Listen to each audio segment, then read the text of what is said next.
नमस्कार छात्रों। आज दिनांक 11 जून 2021 व शुक्रवार की जो कक्षा है उस कक्षा में अपना प्रकरण आज का विषय आधारित शिक्षण शास्त्रीय जो विश्लेषण है उस विश्लेषण में विभिन्न उद्देश्यों के बारे में चर्चा की। पहला जो किया था हमने वह संज्ञानात्मक आधार था, दूसरा भावात्मक आधार था, अब तीसरा है मनोवैज्ञानिक आधार पर उद्देश्यों का निर्धारण किस प्रकार से किया जा सकता है। मनोवैज्ञानिक ढंग से जो बात की जा रही है या मनोगत्यात्मक ढंग से बात की जा रही है। अब इस तरीके से यहाँ मानसिक, शारीरिक और बौद्धिक हर तरीके से उद्देश्यों का निर्धारण किया जाता है। अब वहाँ केवल इफ़ेक्टिव यानी कि हम किस तरह से प्रभावी शिक्षण कराया जा सकता है, यह संज्ञानात्मक करवाया जा सकता है।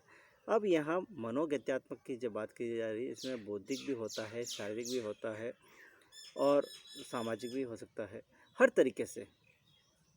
तो मूल रूप से जो बात की जाती है ऑब्जेक्टिव की, उन ऑब्जेक्टिव में हमें किन किन बिंदुओं को समाहित करना पड़ेगा। जब इकाइयों में ऑब्जेक्टिव का निर्माण कर रहा है तो ऑब्जेक्टिव में जो मूल रूप से जो उद्देश्य हैं उन उद्देश्यों का निर्धारण करते समय हमें वहाँ की हलचल, जो परावर्तिक हलचल होती है या मौलिक हलचल होती है या शारीरिक योग्यताएं होती है या इंद्रिय योग्यताएं होती है, तमाम जो बातें हैं उन बाह्य योग्यताओं को छोड़ते हुए हमें मनोगत्यात्मक या मनोवैज्ञानिक जो विशेषता हैं या उद्देश्य हैं उन उद्देश्यों को समाहित करना पड़ता है ताकि छात्र उसमें इन्वॉल्व रह सके।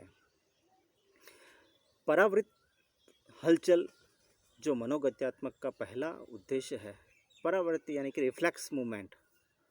अब रिफ्लेक्स मूवमेंट में बालक को जब हम उप इकाइयों के बारे में बताते हैं तो वो बालक के जो रिएक्शन आते हैं वो किसी बात को लेकर वो रुक जाता है या सरलीकरण या उसको खींचना, उसको ढीला करना आदि उसके बारे में उसको बताया जाता है, उसको ज्ञान दिया जाता है।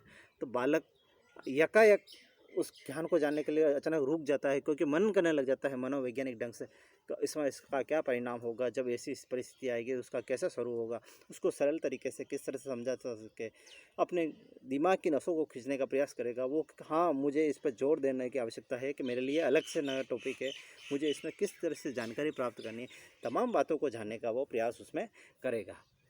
फिर दूसरा जो मनोवैज्ञानिक या मनोगत्यात्मक की जो बात आती है दूसरे उद्देश्यों में, वो होता है मौलिक हलचल, जो स्वाभाविक रूप से बालक में ये दिखाई देती है। मौलिक हलचल के अंतर्गत बालक एक जो चंचलात्मक स्वरूप आता है वो वहाँ दिखाई देता है, क्योंकि बालक होते हैं और बालक काफ़ी चंचल होते हैं। तो उन चंचल बालकों को संभालने, उसको सीखने के लिए, उसको समझने के लिए बहुत सारे ऐसे स्वरूप आते हैं। जब उसको सिखाते हैं उसको ज्ञान को, तब उसमें ऐसी प्रतिक्रियाएं देखने को मिलती है। जैसे बालक यकायक कूदने लग जाता है उत्साह के मारे, खुशी के मारे। क्यों कोई उसको बात उसका यकायक याद आ गई, उसके बारे में उसकी जिज्ञासाओं को, वो भावनाओं को समेट नहीं पाता, इसलिए यकायक कूदने लग जाता है। वो उसके बारे में हिलने लग जाता है कि हाँ मुझे ये आता है या मुझे इसके बारे में जानकारी है, या वो घुटने टेकना यानी कि घुटने टेक कर बैठने लग जाता है, दौड़ता है यकायक, या उसके बारे में चलना लगता है। तो वो ऐसी प्रतिक्रियाएं देखनी पड़ती है। बालक स्वाभाविक रूप से चंचल होते हैं, कक्षा में क्या वो किसी भी वातावरण में वो एडजस्ट नहीं हो पाते क्योंकि उनको बांधना किसी परिधि या सीमा में वो काफ़ी संभव नहीं है। इसलिए ऐसी मौखिक हलचल या मौलिक हलचल उनमें यकायक देखने को मिलती है। तीसरा जो उद्देश्य है वो है शारीरिक योग्यता है। जो शारीरिक फिजिकली जो एबिलिटीज़ होती है वो उसके रहन सहन, उसके कार्य करने की क्रियान्विति के आधार पर, उसके कार्य को आरंभ करने के आधार पर ही उसको सम्मिलित किया जा सकता है कि बालक की रिएक्शन क्या है, वह उस काम को कैसे ढंग से करेगा, उस काम के करने का तरीका क्या है, उसमें उसका रहन सहन क्या है, वो किस ढंग से उस बात को एप्लाइजेशन करेगा, अपने ऊपर रिसीविंग लेगा। तो मूल रूप से जो बात आती है कि बालक को उस कार्य में कितना आनंद की अनुभूति हो रही, उसकी शारीरिक मूवमेंट क्या है, उसकी बॉडी का मूवमेंट क्या कहेगा जब उस बात को वो ग्रहण करेगा। जैसे कि मैंने मौलिक हलचल में बताया कि बालक को एकाएक कोई ऐसी चीज़ बता दे तो उसको उत्साहपूर्वक उसमें या आवाज़ निकल जाती है या कूदने लग जाता है, उस बात की हलचल शुरू हो जाती है। खड़ा है या बैठा है तो वो घुटने टेक कर बैठने का प्रयास करेगा, वो कूदने का प्रयास करेगा, उसको देखने की जो लालसा है, जिज्ञासा है। अगर आप कक्षा में एकाएक चले जाएँ और आप पढ़ा रहे हैं कक्षा में और आप उनके सामने एकाएक एक टीचिंग एड अच्छा सा बना हुआ उनके सामने रख जाएंगे तो बालक उठ के खड़े होकर देखने लग जाएंगे, उस वक्त कूद के देखने लग जाएंगे, क्योंकि उनके मन में जिज्ञासा होती है कि जो टीचिंग एड बना लगा उस पर्दे के पीछे है क्या। तो वो हो सके तो वो उठ के आपके पास भी चले आएंगे, ऐसी उनके जिज्ञासा में रहती है। तो ऐसी जो जिज्ञासा है, ऐसी जो लालसा है, जो बालक को उस विषय से जोड़ने को तैयार रखती है कि बालक उसको किस तरह से सीख पा रहा है। तो इस तरह की भावना बालक को सीखना क्या है, तो वो जानने की जिज्ञासा उस विषय के प्रति इतना लगाव उत्पन्न कर देती है कि बालक चलते कूदते दौड़ने ये तक कि वो अगर आप उसको किसी चीज़ को नहीं बताओगे तो घुटने के बैठ कर देखने का प्रयास करेगा कि मुझसे कुछ छुपाया जा रहा है, मुझे बता क्यों नहीं रहे हैं। तो ये सभी चीज़ें वो शारीरिक और मौलिक तरीके से हलचल के माध्यम से वो देखने का प्रयास करता है। फिर बात आती है इंद्रिय योग्यताएँ। इंद्रिय योग्यताओं के बारे में जब बात की जाती है तो बालक उसके जो अपने इंद्रियों के बीच संतुलन रखने का प्रयास करता है, वह अपनी बौद्धिक क्षमताओं के आधार पर इंद्रियों का नियंत्रण रखने का प्रयास करता है, शोधन करता है, खोजबीन करता है, छानबीन करता है, पहचान करने का कोशिश करता है, उसमें देखने का प्रयास करता है। जैसा कि मैंने बताया था कि अपनी इंद्रियों को नियंत्रित कर पा रहा है, क्योंकि कहीं ना कहीं मुझे कुछ बोला ना जा सके, कुछ कहा ना जा सके, इस आधार पर वो उस बालकों को वो देखने का प्रयास कर रहा है।